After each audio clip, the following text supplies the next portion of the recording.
Assalamualaikum warahmatullahi wabarakatuh. Berita hoaks dalam perspektif Al-Quran. Tentu kita sering mendengar ya kata-kata hoaks atau berita hoaks di media sosial. Dewasa ini, teknologi dan informasi berkembang dengan sangat pesat. Perkembangan pesat inilah yang sangat mengkhawatirkan apabila masyarakat itu tidak mampu untuk menyikapinya dengan bijak.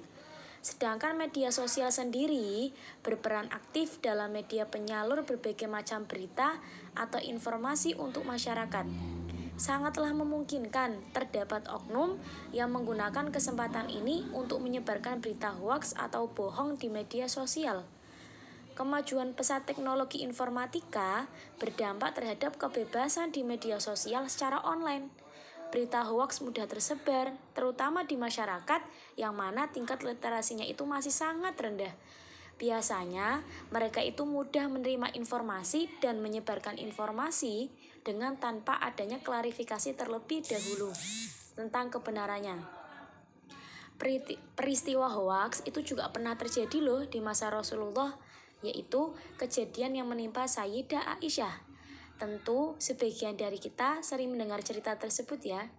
Kejadian tersebut diawali ketika Rasulullah bersiap hendak berangkat perang dengan Bani Mustalik.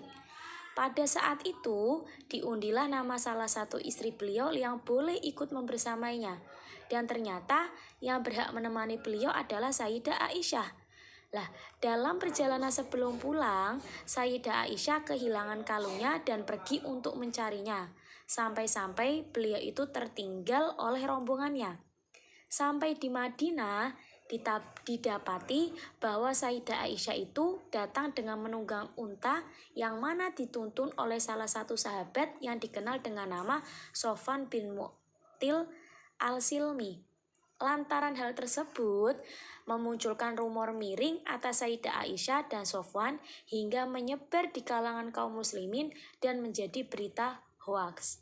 Itu termasuk salah satu contoh peristiwa hoaks di masa Rasulullah.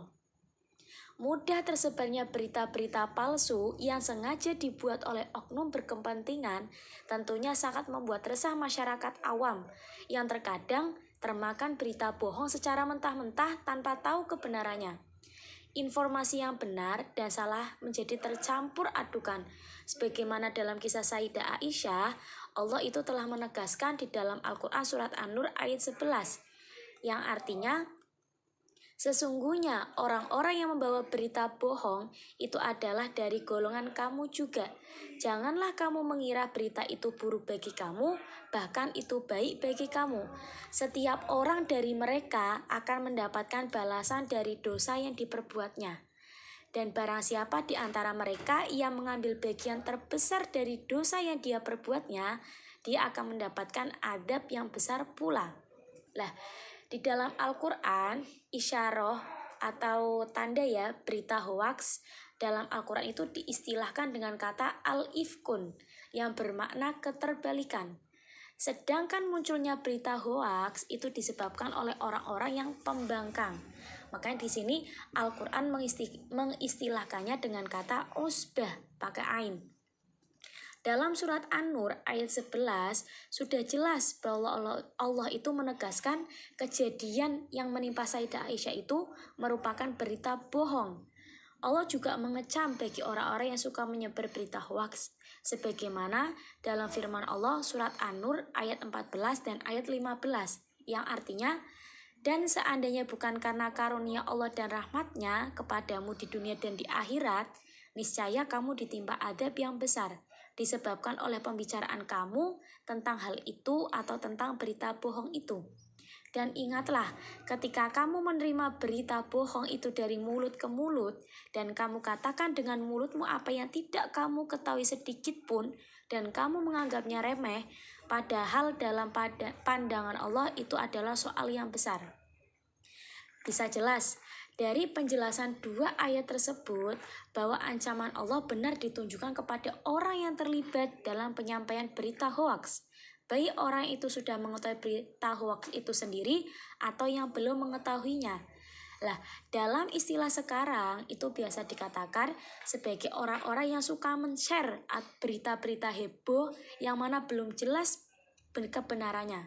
Hal ini bukanlah perkara yang remeh, karena dengan adanya berita hoaks bisa menghancurkan keharmonisan umat manusia. Kalau kita sudah mengetahui bagaimana hoaks di dalam Al-Quran, apa sih respon Al-Quran dalam menyikapi berita hoaks? Nah, menanggapi hal tersebut, peran Al-Quran itu sebagai pedoman umat Islam perlu dianalogkan kembali khususnya masyarakat muslim guna menyikapi berita hoaks. Karena wawasan Al-Quran telah mengatur berbagai hal, terlebih dalam menyikapi sesuatu dan minimalisir penyebaran hoaks. Adapun langkah-langkahnya adalah yang pertama, bahwa Al-Quran itu mengajarkan kepada kita untuk selalu berkata yang benar. Al-Quran menegaskan kepada kita untuk selalu berkata jujur dan benar, terlebih lagi dalam hal penyampaian suatu berita atau informasi kepada orang lain. Sebagaimana firman Allah dalam surat Al-Ahzab ayat 70 dan 71, yang artinya, wahai orang-orang yang beriman, bertakwalah kamu kepada Allah dan ucapkanlah perkataan yang benar. Niscaya Allah akan memperbaiki amal-amalmu dan mengampuni dosa-dosamu. Dan barang siapa yang menaati Allah dan Rasul-Nya, maka sungguh ia menang dalam kemenangan yang agung. Orang yang beriman kepada Allah tidak mungkin akan berdusta, karena Islam sudah jelas mengajarkan untuk menyampaikan kebenaran kepada orang lain. Yang nomor 2 langkahnya adalah bertabayun dalam menerima suatu berita. Sudah dijelaskan ya dalam surat Al-Hujurat ayat 6 mengenai klarifikasi terhadap suatu berita yang kita terima. Dalam surat Al-Hujurat ayat 6 ini dijelaskan bahwa terhadap nilai dan keimanan dan ketakwaan kepada Allah yang mana ditunjukkan dalam bentuk implementasi nilai kemanusiaan untuk menyikapi suatu berita yang kita terima dengan bijak, tepat, dan tanpa tergesa-gesa. Jadi, ketika kita menerima suatu berita atau informasi dari orang, itu jangan ditelan mentah-mentah atau jangan sembarang langsung di-share kepada orang lain. Nomor 3, langkahnya adalah orang-orang yang menyebar hoaks itu dikecam dalam Al-Quran dan hadis. Jadi kita harus sadar diri bahwa orang yang suka menyebarkan hoaks itu sudah dikecam oleh Al-Quran dan hadis. Al-Quran sangat mengecam orang-orang yang menyebarkan berita hoaks sebagaimana dalam surat An-Nur ayat 14-15. Dalam ayat tersebut, Allah tidak akan memberikan karunia dan rahmatnya kepada orang yang turut andil dalam penyebaran berita bohong. Larangan keras dalam penyampaian berita bohong itu juga ada dalam hadis Rasulullah SAW. Maka daba alayya muta'amidan falyatabawa minan nari. Barang siapa yang berdusta atas namaku dengan sengaja, maka hendaknya dia bersiap-siap untuk mengambil tempatnya di neraka. Yang terakhir, minimalisir berita hoaks adalah selalu berhusnudzon kepada orang lain. Sebagai seorang mukmin yang baik, kita sangatlah dianjurkan untuk selalu berprasangka yang baik kepada orang lain. Apalagi memang tidak ada bukti yang bisa dipertanggungjawabkan dan tidak ada sesuatu yang mencurigakan dalam suatu kejadian. Setelah menerima berita, sebaiknya kita sebagai mukmin tidak langsung menerima berita tersebut secara mentah-mentah. Dengan melakukan tabayun atau klarifikasi, maka berita atau informasi akan layak untuk disebarkan serta dapat minimalisir timbulnya konflik di masyarakat. Penyebaran informasi hoaks di media sosial ataupun media lainnya merupakan fenomena yang mengancam ukhuwah Islamiyah, berbangsa, dan bernegara. Untuk minimalisir penyebaran hoaks di masyarakat, salah satunya yaitu dengan menggali dan memahami nilai-nilai perennial ayat-ayat Al-Quran dan hadis yang berkaitan dengan berita hoaks. Dengan menjaga perkataan kita, itu juga termasuk bentuk minimalisir berita bohong di masyarakat. Jadi, jangan langsung berspekulasi ya. Tabayun terlebih dahulu agar tidak menyinggung perasaan orang lain. Cukup sekian. Wassalamualaikum warahmatullahi wabarakatuh.